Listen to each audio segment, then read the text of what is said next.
Dennis is the youngest of 4 kids. I'm the oldest. We have a couple of siblings. And we were visiting the other night, and I said to him, did you ever imagine, like, if we had asked people when we were growing up, and you'd said, okay, they're going to name a building on an institution of higher education campus after you, or after one of the kids, which kid would it be? And let me put a little context to you for that, okay? So, this is like the 70s and 80s. So, just as a reference point, nobody knew how these kids would turn out, but his oldest brother, by way of profession, ends up being a neurosurgeon. His other brother is a radiation oncologist. His sister gets her PhD in genetics and does research at a medical school.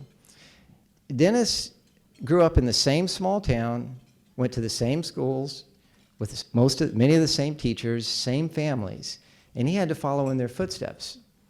Now, what you may not know is that Dennis is dyslexic.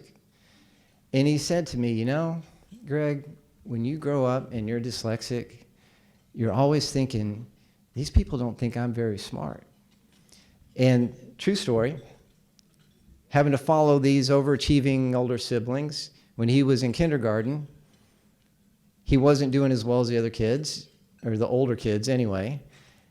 My mother was concerned, went to the kindergarten teacher, and she said, Tina, you're just going to have to accept the fact that Dennis is not as bright as your other children.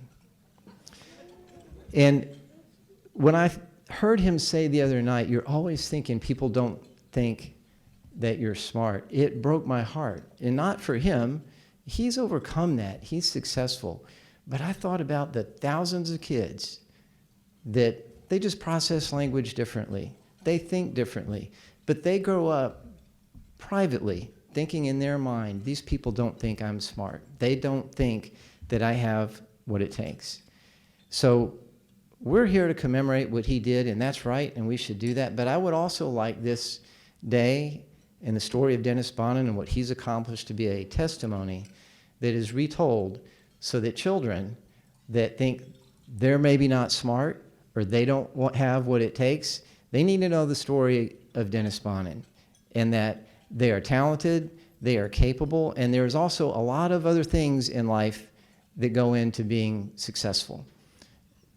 In addition to that, I'm going to share with you that Dennis has as good an ability as anybody I have ever known to understand what other people are thinking and how they're feeling, which is very powerful because he can predict how they're going to behave better than almost anyone. But there's an essential requirement to that. Maybe it's a gift, that's true, but there's one thing that is required in order to be able to do that, and that is you have to care about other people. If you're only thinking about yourself, you'll never be able to understand what other people are thinking and feeling.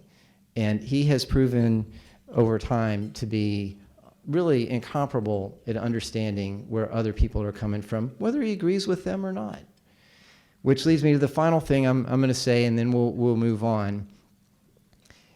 He could get out of Austin faster than anybody I have ever served with in the legislature. And you might say, well, why is that? Well, there's at least one critical reason why. He just wanted to be home with his wife, Kim, and with his boys, Jackson and Gregory. And when people look at his professional success and performance and things that he's done, I think one thing that is unfortunately overlooked or missed is that he is one of the most dedicated people to his family of anyone that I know. And I think y'all can applaud. And Dennis will have his moment. He gets to be the closer, so I'm going to be careful about saying anything else. But you know, for over 20 years, Kim has shared in this service with him. And for Jackson and Gregory, this is the only life that they've ever known. Daddy going to Austin, Daddy on the telephone, and they have shared in that service. And I think that we should recognize them right now for what they have done.